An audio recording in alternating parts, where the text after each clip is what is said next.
All of the windshield, for fuck's sake. Oh, fuck. What the fuck did I say? That didn't sound for shit, did it? And here, under the hood, we've stored something that'll really come in handy if it doesn't fall out and break my leg. Ah! What we're doing is we're building a fucking industrial film, trying to give these guys everything they can get to me. And that's it. Fuck it. I don't even know what the fuck I'm saying. We suppose we open... Got to do it again, right now.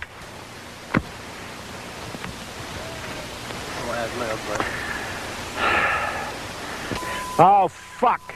Fuck. Fuck. Fuck. Oh, fuck. Shit. Tony, do me a favor, will you please? Will you do me a kindness? Leave. Yeah. I think I want to be walking in and out if you're going to fuck up and I got to come back. I don't make any difference to me at this juncture. Thank you very much. I appreciate that, Tony. Don't slam the fucking door. No more.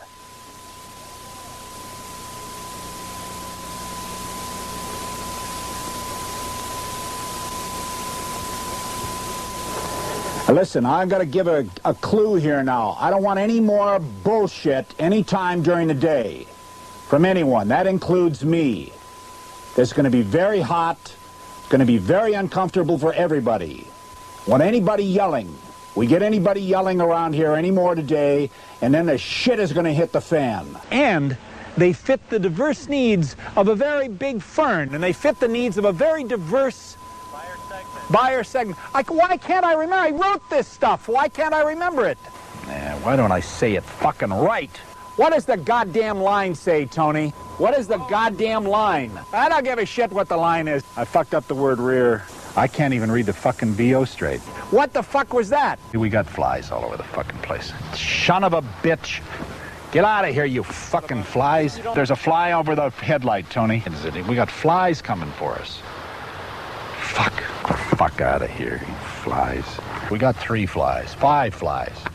And if you will, make sure, if you will, we don't have that fly on the left side, on the passenger side, because we don't have that in frame, but make sure we don't have any flies here.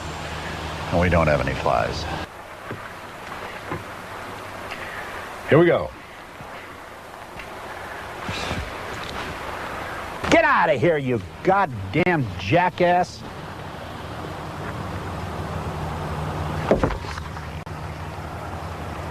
I gotta read it again because my mind is just a piece of shit this morning. God, I can't fucking make my mind work. Tony, give me a towel for just a minute, please.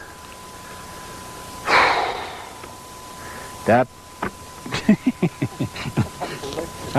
I'm blinded by that fucking hot light. Goddamn son of a bitch! What do you mean, I'm gonna fall off the fucking thing? Fuck. Just keep running. Bullshit. I'm gonna slate this fucker. All right, I haven't got time to mark this motherfucker. Here we go again. We can't hear anybody. Nobody can talk to anybody.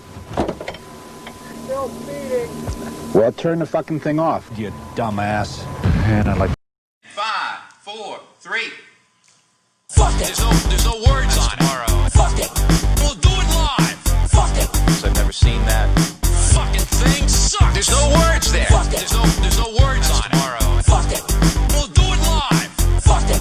I've never seen that. Fucking thing sucks. There's no words there. I don't know. Fuck. I don't know. Fuck. I don't know. Fuck. I don't know. Fuck. I don't know. What? Go. I can't do it. Fuck it. Go. I can't do it. Fuck it. Go. I can't do it. Fuck it. Go. I can't do it. Thanks again for watching. Fuck it. There's no words on it. Fuck it. We'll do it live. Fuck it. I've never seen that. Fucking thing sucks. There's no words there. Fuck it. There's no words on it. Fuck it. We'll do it live.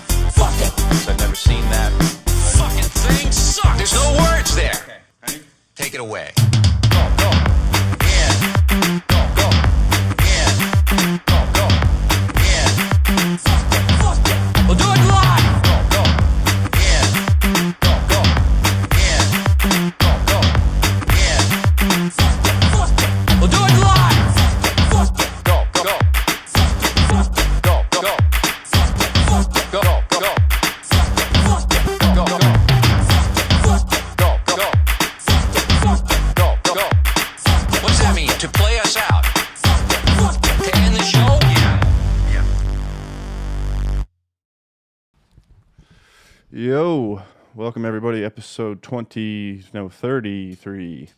Tonight on the program, Mr. NikkaT, living legend. But everybody here, new early time. Thanks for meeting me at this early time so I can watch South Park in about 60 minutes. I appreciate y'all. Everybody here early. Free shit? It's free! All right, it's free. If you want to see what we're giving away this week, give me 1 second. Boom, vitamin C, 10-pack, free shit email going across your screen. Right now on the bottom part of your screen, right above the ticker, Dark Horse Genetics Live at gmail.com. We'll pick 3 people to win this vitamin C 10-pack. How's about the 10th, the 20th, and the 30th person? And the subject line, you have to write NikkaT, 10th, 20th, 30th person. You shall win. All right, everybody? There's your free shit. We'll do another one giveaway at the end of the show. But right now, I want to do a quick announcement, everybody. Quick announcement. Ooh, the graphics are nice. The graphics are nice on this show now. Your boy is fucked with Photoshop just a little bit. Anyway, official announcement, and it's kind of a bummer, to be fully honest. Grand Prix. 100K Grand Prix, we got to do an announcement. I just talked to Caesar. We've officially decided to do a postponement. We're going to postpone the Grand Prix till 2021. It just makes the most sense, guys. I don't know. We thought about it. We racked our brains. I don't know any way that we can jam all these people in one room together and smoke all this cannabis and be totally safe about it. I don't want anyone to get sick or any of that bullshit on our account. So Grand Prix postponed till 2021. The idea, if you have registered, we'll either give you a full refund or a credit for next year. So we're going to send out emails probably tonight or tomorrow morning to all entries. And it is a bummer because I think we got up to like 23,000 this year. We were on pace to at least double, if not triple, or even make the full 100K this year. So it is a bummer, but everyone keep that energy, and we'll be back in 2021 to try it again. So it's a bit of bad news right there, but yeah, it's the safest thing. It's the responsible thing. It's the smart thing. So we got to do what we got to do. All right, everybody. I'm not going to waste too much time because we have a living legend on the program tonight. So we might as well get straight into it. So without further ado, let's meet NikkaT. All right, everybody. Here with NikkaT. Hash legend, man who needs no introduction. But I'll start with, you're the founder of the first hash company since prohibition in the United States, correct? Yeah, man. Yeah. So you're the first guy to ever do a hash company in the United States since prohibition. Not necessarily the first guy to do a company, but the first guy to contact the Department of Revenue, the IRS, and say, hey, I want to pay taxes on hashish, not a DBA. This is when we rolled up. I was legal, so I wanted to do it as legal as possible. And I was just, I think, the first guy to really have those balls to be like, hey, yo, I want to sleep at night. That was a lot of the early days was like, how big are your balls, right? But so as I always ask everybody on this show, just real briefly or whatever, what was your first time smoking cannabis? Do you recall? And even the strain possibly, or take us way back to the first time? Definitely don't remember the strain, but I was camping on a family camping trip up in Northern California, and we had a German exchange student staying with us at this point in time. And I was about 12 years old, and we went out onto this little raft, out onto the lake or the river out there on the camping trip with just me and the German exchange student, and he lights up a cigarette. I remember very specifically it was a Marlboro Red. I remember the pack of cigarettes and everything.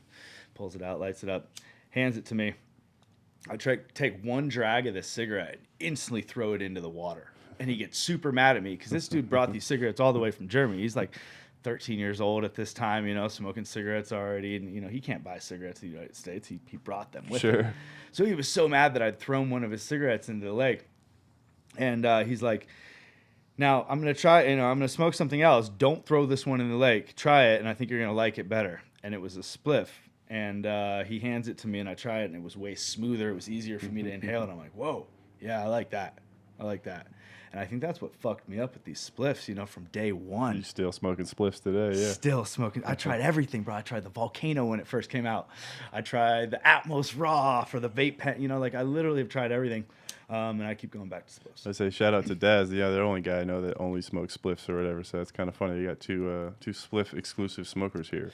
But I wanted to kind of go like to the start of essential extracts, and you can be as detailed as you want or as non-detailed as you want.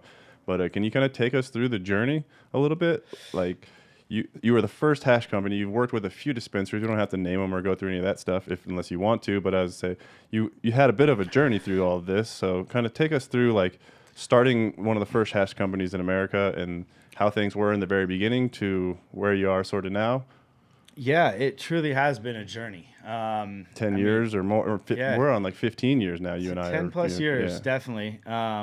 In the license world.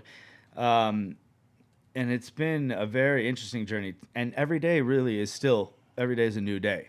You know, the journey continues, if you will.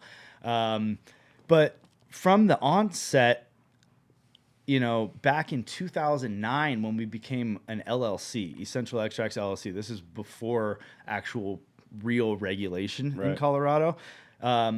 It was wild, wild west out here in Colorado. You know, I was still, to be completely honest, I was still producing a bunch of hash in California, producing it here in Colorado, and hitting those shops hard. That like first came online, the Green Mile on Broadway, South Broadway. There was like 50 dispensaries that I could hit on foot. Yep. I could park my car, and within a mile. We needed all of that hash. I say I own one of those, and we needed all that because all the products came from guys like you. Well, trust me, like I knew it was needed because every single week I was sold out. Right. And you know what's funny is a lot of the owners at that point in time, they were all about the classic water hash, classic sift, things of that nature. So oftentimes, like they were buying a bunch of it just for them and their family, and then putting some of it on the shelf. This is pre-regulation, obviously. Oh yeah, I did it all the time. I cherry picked the best of the best came to that shop, and I only put a few ounces out, kept the rest. You know, this is the truth. This is how we all started, how a lot of us started, and Essential Extracts definitely came from that era. You know, that's how we built the company initially. I didn't have any funding partners. I had zero financial partners. My family is awesome and supportive, but they didn't have any funds for me. So I really started Essential Extracts just off of, the money out of the back of my pocket, and just kept trying to build from there. Sure. How did you survive, or it's maybe been a clusterfuck, but how did you survive HB 1284 when they shotgun marriaged everybody and regulations sort of came?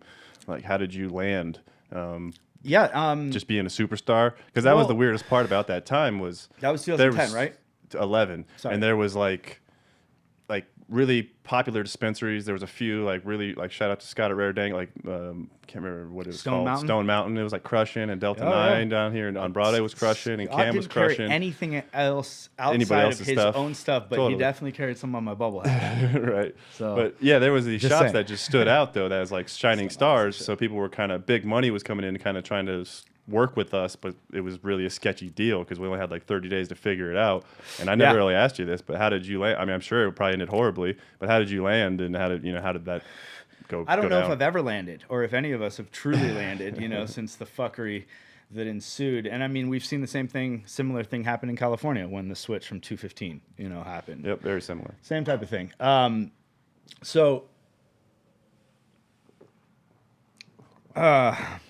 Yeah, I don't know if I fully landed, but I partnered up at that point in time with a company called Pink House. I remember. 2010, 2011, I believe it was still Highland Health. In 2010, there were a lot of name changes and then additions and bringing on different companies and shotgun marriages. All in that same time. But yeah, Highland Health, Cherry Co., and Pink House kind of became my new home. That's why I say that's where I think you really took like a stronghold in the hash market, was because Pink House, you knew to go to Pink House to get the essential extracts. The drops were like, they would go fast. But I that's when I recall, Essential Extracts, Pink House, and they also had the OGs. I think in 2011, Pink House dominated the market. And I brought a lot of those OGs in to the Pink House cultivation because I wanted to run them, but I also wanted to smoke them. I smoked strictly OG for, 15 plus years. Sure. And these days I like to switch it up, but there was a time where I didn't really want to smoke anything but OG, and I wanted to be the source because I grew up in California and I knew what Studio City or LA dispensary looked like. They had 20 plus different phenotypes of OG. Some of them might have been the same, cultivar even, but renamed. But like the hype was a multiple different types of OG that had slight different variations on flavor and profile and cannabinoid.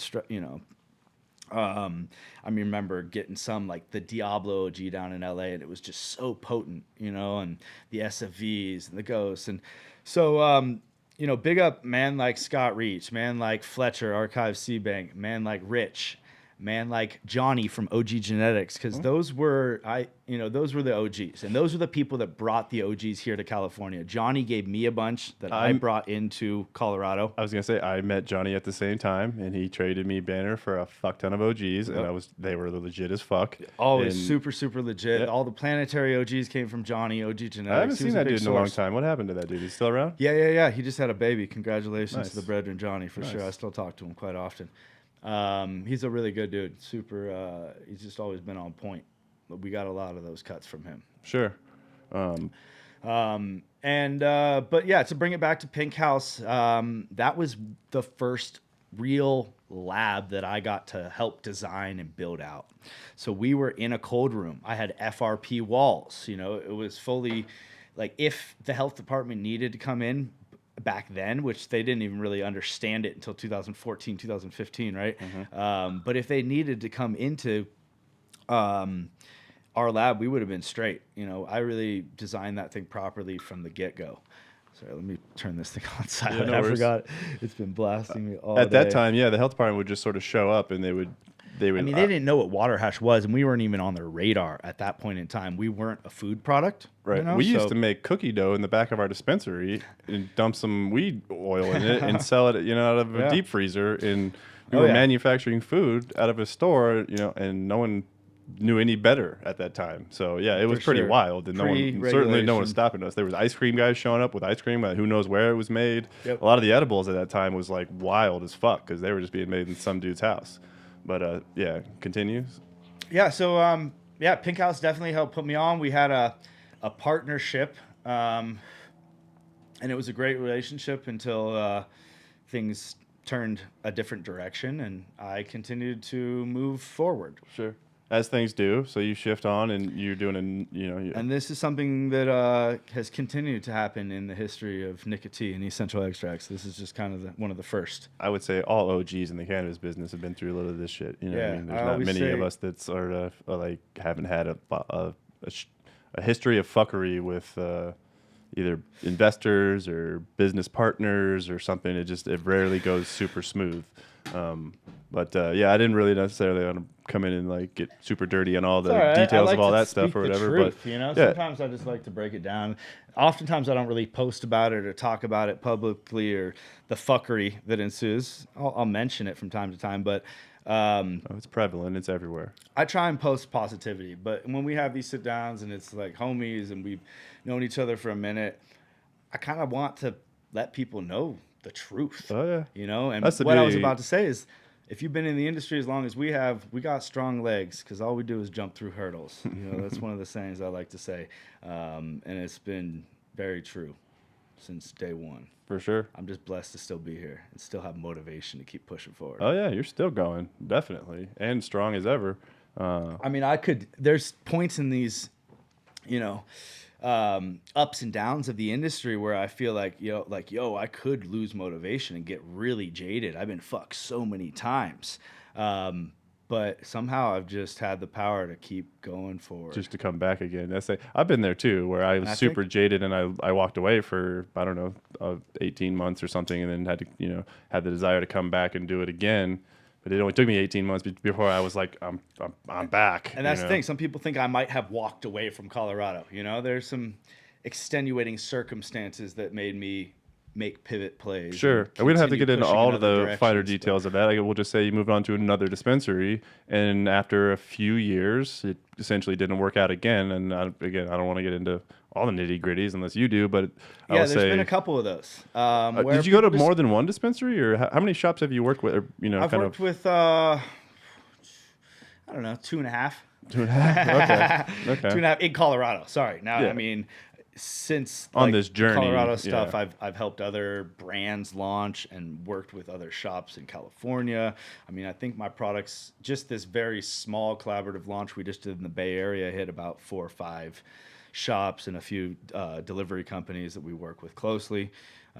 Previous to that, we've done other collaborations in California with Field Extracts, with Mona, brought in Alien Labs, and also brought in Cali Kosher and a few different projects. And That's what I was aiming at, is you're now in California, but also what's going on in Colorado currently was sort of my question, I guess, is you've made your way to California. You just sort of explained some of the collabs you've done out there with some of those guys, but what's kind of active in Colorado? Because I know the brand isn't gone, but what's up with Colorado at the moment? No, let's get into this, because I wanted to get into this.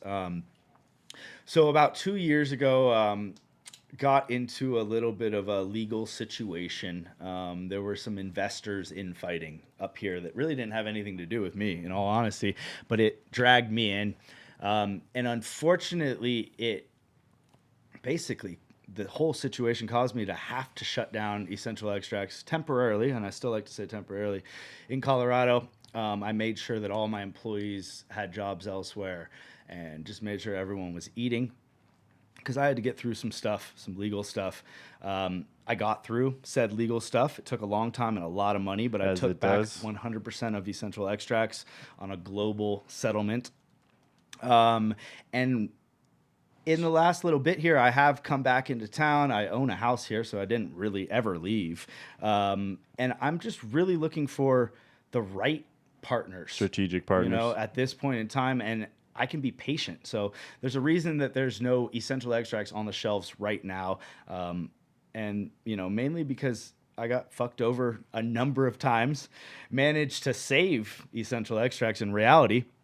And now we're poised to come back stronger than ever with the right partners. And I've been going down the line and talking to a few different possible partnerships.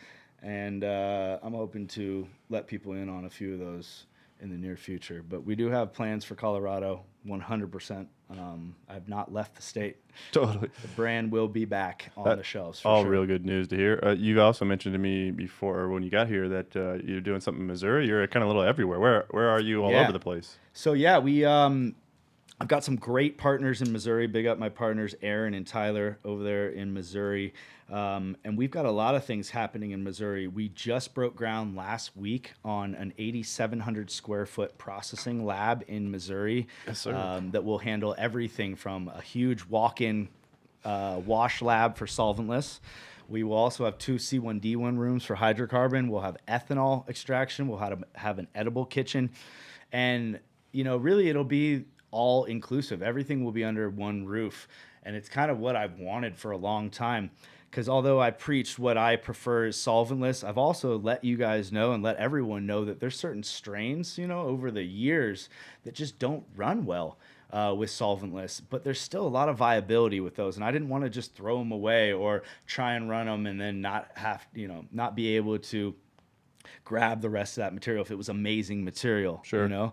So we've just kind of figured out other ways to run it more viably, and not all of that would be under the Essential Extracts brand. But if you didn't know already, I've done a lot of consulting on the hydrocarbon side and played around a lot, and I've just kind of wanted to play some more. Sure. One of the questions I have for you is, as I guess by definition the longest running hash business in the U.S., what tips do you have for people who potentially want to do commercial hash production? And what is the biggest differences between commercial hash production and home hash production, if you will? First and foremost, viability. I would love to run the terpiest strains that only yield 1% all day, every day in my commercial lab, but you're going to lose a lot of money and your investors will be mad, or you won't be able to survive and pay your bills. So there's that. To attain viability, the first thing that I always promote, really, whether you're in a home setting or a commercial setting, but it's just gonna, be enunciated that much further, I guess, in a commercial setting, is cultivar selection. Is just huge. And you can pheno hunt all day long to find that one, but don't expect to run a huge crop of pheno hunting and make a killing on that first run. You're going to want to specifically source phenos and cultivars, materials, for everything, right. washing. Yeah. So the strain is first and foremost. And then really the other thing that I like to focus on, of course, temperature, humidity control, but I want you to focus on that in your home and your commercial environment. The other thing that I would like to, talk about as far as commercial production is the strain, allocating of material, but also byproduct production. And I'm not going to get too far into it, but if you're just focused on that one product SKU, you're not going to do too well. So expanding your products and utilizing all that your material gives you is going to be key to Sure. Don't just pigeonhole yourself into some simple one singular product that you put out well. Well, yeah, and you just won't be able to make it with just rosin, especially the people that are talking about running full spec. If you're running full spec from 40 micron up to, say, 120, and that's what you're keeping to press in your rosin, you're losing a lot below 40 micron. It might not be the prettiest color. It might not be what you want to put out there as your fresh press rosin or cold cured rosin or however you want to put that final consistency out there. But there are things that you can do with that extra collection, just for one example. That makes sense. It's not all trash. Yeah. Who taught you? Do you teach yourself mainly, or do you credit someone as the guy that taught you most of the stuff you know? Or a lot of people have taught me over the years. A lot of people have taught me. I continue to learn each and every day, and I watch the internet. I talk to people. Somebody will send me something or give me a sample of something, and I'll be like, "That's a slightly different. How did you achieve that consistency?" So I'm constantly learning. Mila was one of my biggest teachers and mentors in the game from early on. Yeah, shout out to Mila, the hash queen. I used to go to her shop in Amsterdam, the Pollinator shop. She had a warehouse back in the early 2000s and eventually got zoned out of that situation, just similarly to how we've been zoned out of situations in the United States. The same type of thing broke down in Amsterdam. So Mila and a lot of my people in Europe have been through very similar hurdles as us in the United States. I talk about being the first in the United States, but that's the reason I say the United States and talking about prohibition, because there are people that have come before me, 100%. Sure. Mila was one of them. Robert Connell Clark, huge inspiration for me. Even haters, people that don't like me and that have put me down, are big inspirations to me. I'm not even going to get into the names there. Sure. Because I'm continuously going to push positivity. But I learned from my haters, like 100%. Yeah. I've learned a lot from my haters, actually. All feedback is good feedback. Yeah, y'all should know that, because I'm going to take all the negativity and flip it around right back on the world in some positive manner. Sure. What's your setup? Are you sponsored? Do you have a go-to set of plates? What's the secret plates. sauce? Sponsored. I don't know if I would. Surprised you haven't put out your own plates. As for pressing, no, but we helped design the very first pure pressure press. They definitely designed it and built it, but we just have added some functionality to it. Nice. Big up Sam, Mile High Melts, all the family, Ev McGee, all my employees. Over the years, Evan worked for me for 8 years. So we learned from each other over the years, and they were all in the lab with pure pressure when we were talking to them, being like, hey, you know what, for our hash rosin, it'd be cool if we had this, and so we were able to build some stuff with them. So I do still now do sales for pure pressure. I work with them very closely. Okay. What's a shout out, like a website or a IG? I believe it's gopurepressure.com.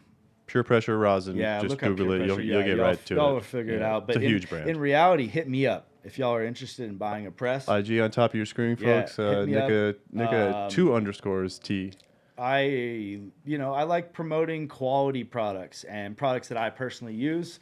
So Pure Pressure is one of those companies that I fully support and do sales for personally. If you're trying to get into a home lab situation and you're not trying to drop $10,000 on a hash press, I also work very closely with RosinTech products. It's a little bit more compassionately priced, if you will. I don't like to use other words. But I work with them, and I've worked with them for a long time. We've done a lot of live demonstrations throughout the United States and the world, actually, come to think of it, with RosinTech products and utilizing their presses. And I work with them on a number of levels. They're also a collaborative partner in California with their license. So, any press really in the whole range, if you're looking for something, holler at me. So I would say those are similar to sponsors as well as sales affiliations. Yeah, preferred presses, stuff like that. I'm also sponsored by, where did it go? By Smoking Papers. Big up Smoking Papers each and every time. You got a paper sponsor? Yes. They've sponsored my reggae events for a decade now. Yeah. DJ. So if you don't know, NikkaT's also a DJ, folks. Yeah. And these are the go-to papers I've used even before they sponsored me. So. Nice. Yeah. What's the next big thing in hash? It seems like every year or two there's like a new revolution in hash, be it in diamonds to new texture to the carts, kind of like what's the new thing? Carts is a good one. I like the stability and where rosin is headed with the jar tech and how people are able to see full stability. There's a lot of people that didn't like the super high-end hash that the United States was producing for a minute. A lot of my European friends were like, "Nah, man, I can't roll that into a spliff. How do you do that?" And either way, a lot more of the stabilizing techniques, shelf stability techniques, I think are going to be key for our market, European market, for abroad. Not to promote traveling with products by any means, but people do it. And so I see travel stability as a key. But moving further into the future than that, I always talk about seeing people really dissecting the cannabinoids and the terpenes, which we've been kind of shown we can do in the mechanical realm, solventlessly, if you will. We've mimicked the hydrocarbon world for a long time, and I always talk about that as well. But creating different formulations that are going to really be targeted towards different, feelings or moods or whatever the consumer is after, and I think that we're going to just continue to hone those direct things in, from the different cannabinoids that may help with inflammation to pain to sleep, but also combining those with the terpenes that might have, similar synergistic effects, if you will, modular effects. So I think as we continue and deconstruct, there's going to be tons of value in full spectrum and broad spectrum medicine. And really the reason I think that there's so much value and so much emphasis put on full spectrum as broad spectrum is because we haven't figured out exactly which things dissect which ways. Sure. What cannabinoid goes with which terpene to help you feel a certain way or to help you, help a certain ailment or, I think as we move forward, we're going to dive into more of that. I still love, kind of these like higher micron products. This is 185 micron right here. And I, preach to them these bigger heads and maybe having a little bit more plant material on some of this stuff because it gives me that broader spectrum. And before I know, what exactly makes me tick. Let me see. We got a close-up cam. I'll show off some of the goods. This is 185, which is kind of crazy. Oh, wait, was that? Actually, hold on.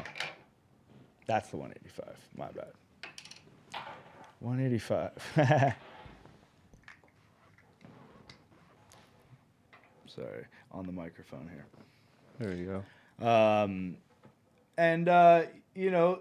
It might have, a little bit more plant material than say like the 90 micron spectrum hash. And I've just been kind of doing a lot more R&D and breaking down the different microns, the different sizes, not doing as much full spectrum presses and doing more micron specific presses, but I'm also looking at yield data and how those trichomes are lying right now. I'm seeing, how what the yield is in the 90 compared to the yield in the 38, and just playing around with a lot of the friends cultivars and just Do you have a favorite strain or terp to wash?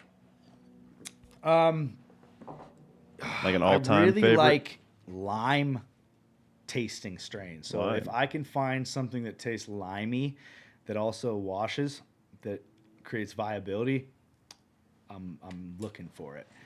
Limey, lemony, lemon rind though. Like I'm not into like the super lemon haze style terpenes, like the super cleaner style terpenes. I want more of like the rind, the piercing. Okay. ones.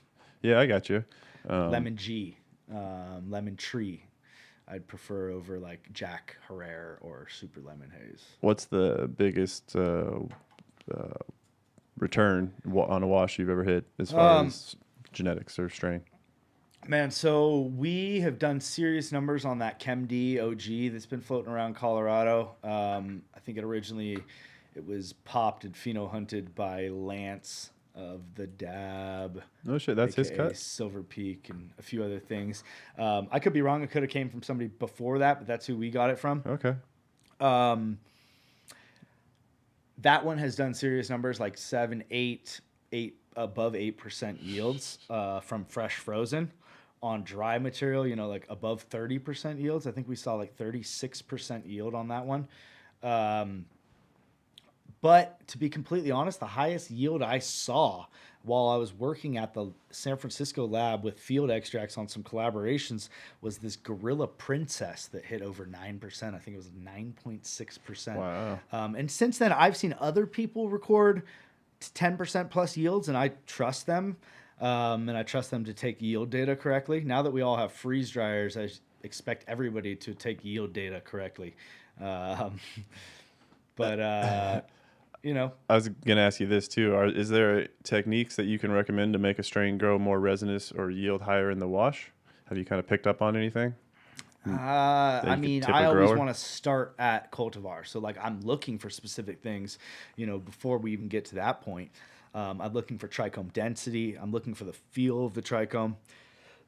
But once we, get to the cultivation side of things, there are some tricks. I would not recommend utilizing heavy salt or even heavy sugar or carb-based formulations.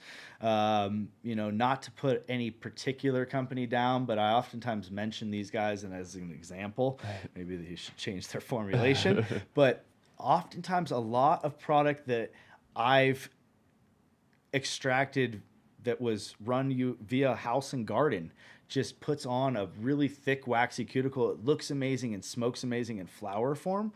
But when you get into the extracts, yields are oftentimes lighter. You just have too thick of a waxy cuticle. If you're not flushing out some of those heavy salt formulations properly, that just builds up further. Same thing goes with carbs and sugars. If you're putting a lot of carbs and sugars in and not flushing it out, it doesn't give the trichome head enough time to really expand and build with oil. What should people not spray if they want to wash the plants? I've been talking about this a lot. Well, number one, I really don't recommend spraying anything past week 2 in flower. Yep. And then even before that, I've been talking to people, like the second you see any production, if you're using anything with an acid base for PM or something of that nature, you're going to see degradation. You're going to see lower yields, less ripe trichomes. They're just not maturing how they should. With anything with an acid base, citric acid, anything like that people are utilizing. And then also, what about neem? I've always heard everyone, neem, all the hash guys hate neem. Yeah, don't like neem. Anything with an oil base like neem, I really try and avoid because it's going to put a coating on the product, which just suffocates trichome production is really what it's doing. And then also one of the ones that I want to talk about is sulfur and micronized sulfur when talking about, dealing with a lot of these issues that we deal with in the garden. Micronized sulfur is definitely better than other methods of burning sulfur that I've seen in sulfur cultivations. burners, yeah. But make sure you're not spraying that anywhere near week 2 in flour or beyond because we smell it, you know. So really, after week 2, it'll come right out in your hash. yeah, That's pretty crazy. That leads me to another question. Can you tell if a strain's going to return high in the wash before you wash it? Is there some Yeah, tips? I just touched on that, you know, in the grow, and actually I just came back from Humboldt, and I love going up there, up north, and this is further up north than I generally go. I was up there in the cuts this time, just smelling different strains. I mean, I was able to go up there and smell strains, and I was like, yo, that's my homie Shiloh's work. I can smell him in there. Or that's Fletcher's stuff. That's got to have some Fletcher in it, you know? And it's funny, you know, smelling our breeder friends and shit throughout the world. Yes, I'm able to see, first thing I look for is trichome density. So if it's something that's like a little bit more sparse, like OGs, clone-only OGs are a little bit more sparse in trichome production, and you can see that just looking at the plant. Then I want to get an actual tactile feel. So if it's a real like slick, oily grease, generally I'm going to lose a lot of that to the water. That one might be great for hydrocarbon. If it's a real super, super tacky, super sticky, it might not be like the best yielding thing. Sometimes it's harder to collect. But that, you know, is one of the things I look for is that tacky feel. But if I'm feeling that tacky feel, which just means oil content, really resin, terpenes, but I'm also feeling some gritty texture to it, like a lot of like sand in my fingers. That's something I'm really looking for, because that means those heads are a little bit larger. You can actually feel them, and they've hardened off, which is a big thing, because a lot of these OGs don't really harden, and that's also why your OG stays kind of gooey in your jar for a lot longer than say your I don't know, the Mac. Sure, it makes sense. It definitely does stay gooey or whatever. Yeah. As an amateur, and I still use this term, but I always used to use bud swell for the grease, because like I was growing OGs and I was getting that little bit more grease on the stem rub or when I was rubbing the buds, and I was like, this bag guano really brings like the grease, and I've just kind of held that term for 20 years in my head, like. And I add think the you're guanos producing for the grease. more terpene production, that grease.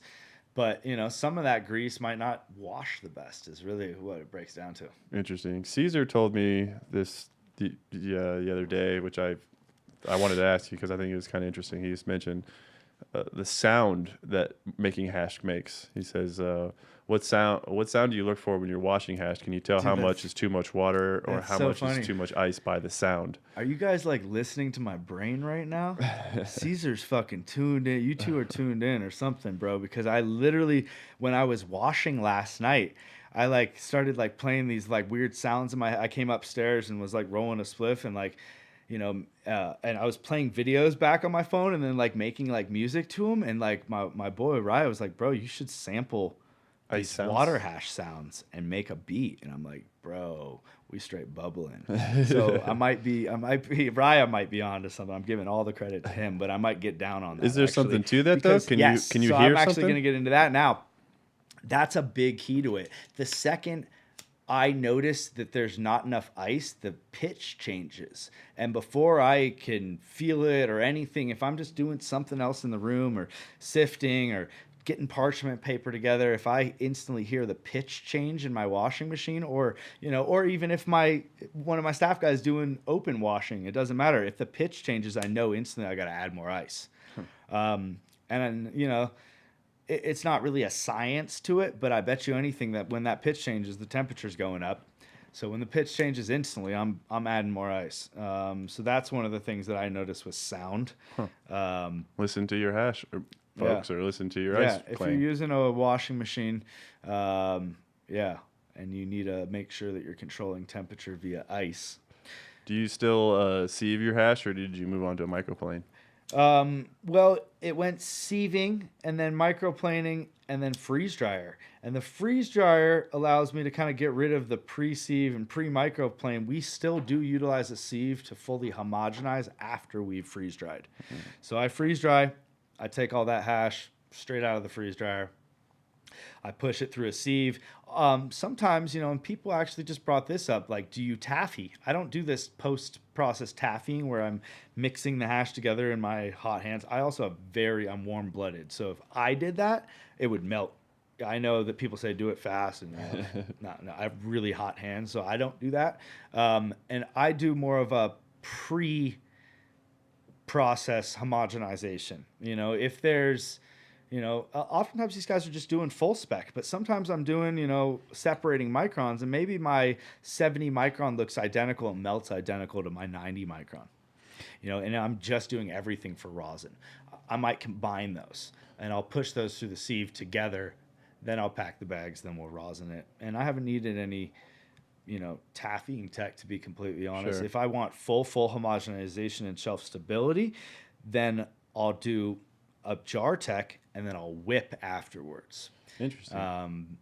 Instead of the taffying. I just don't want to That was another one I of don't my wanna handle questions is there any benefit to using a freeze dryer for hash besides it being lighter in color? But you kind of just spoke to it a little bit.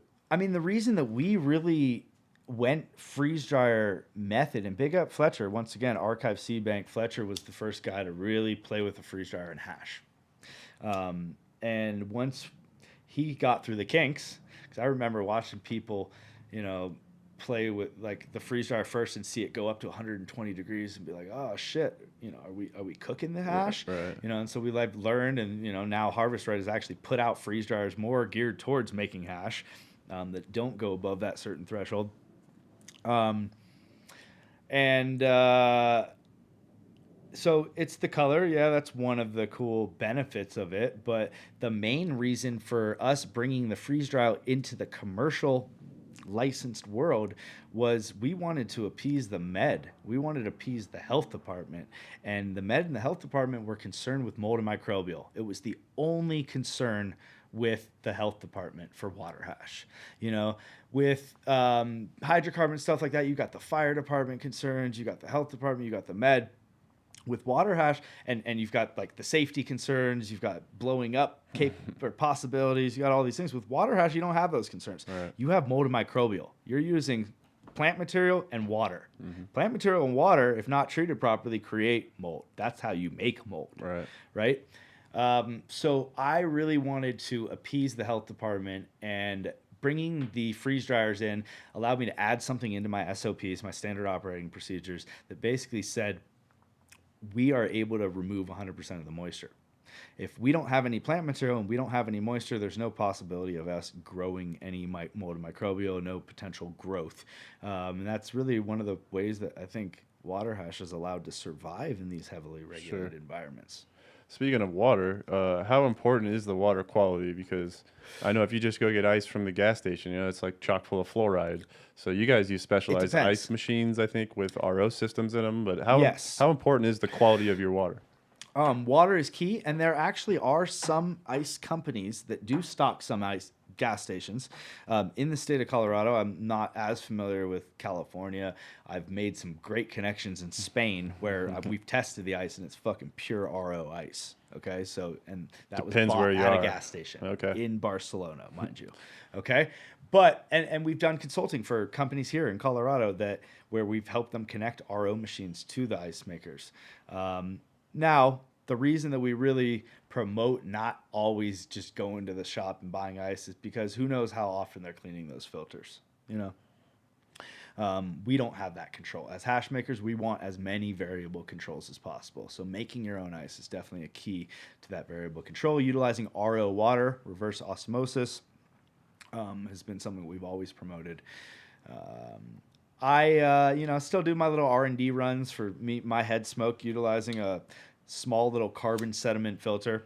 I've got super clean water, coming into my line up on the hill in Colorado.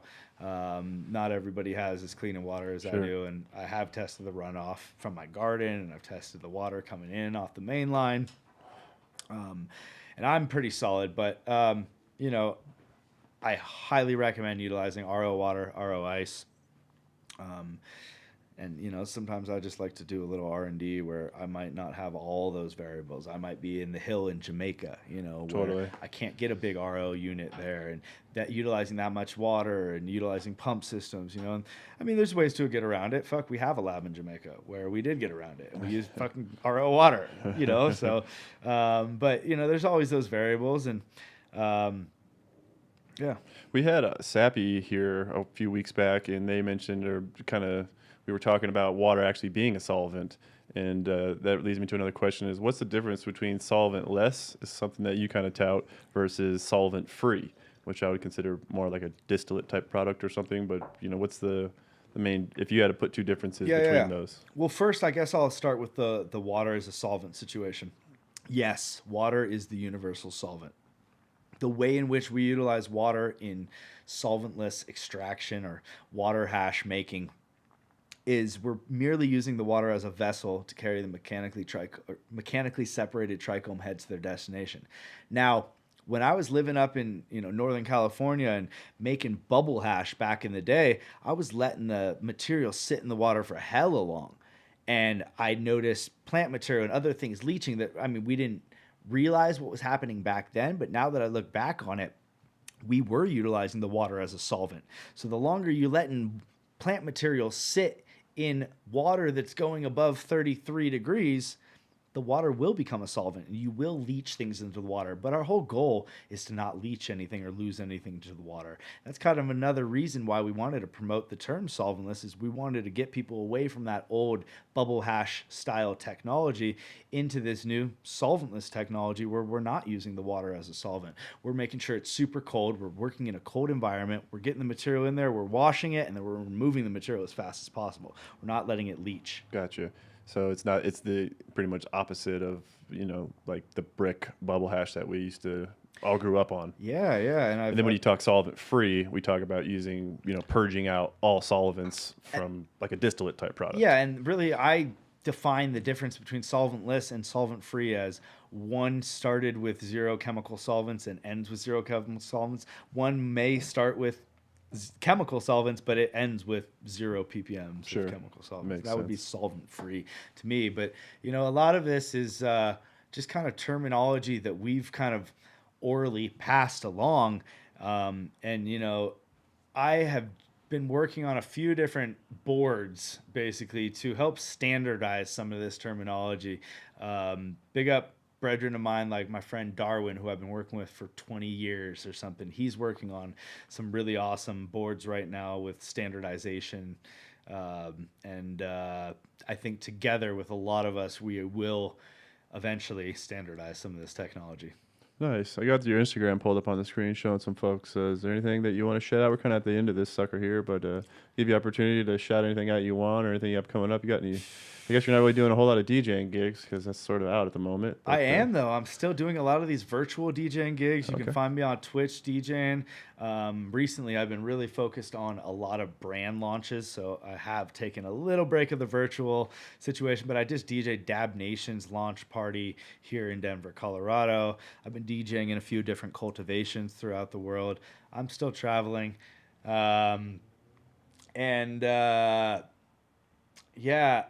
Speaking of launches, definitely have some things in the works.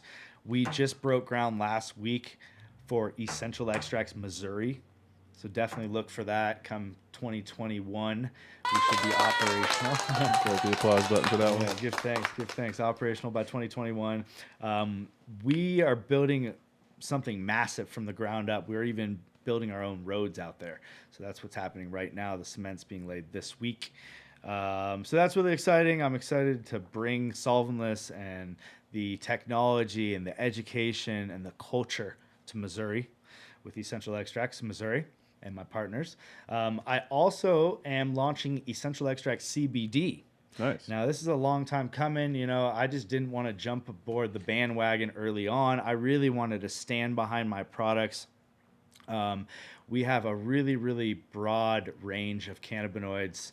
Really everything we could get in there, but still remaining in the legal realm for hemp products in the United States and You said beyond. that's out now or you're launching? We are launching Nice.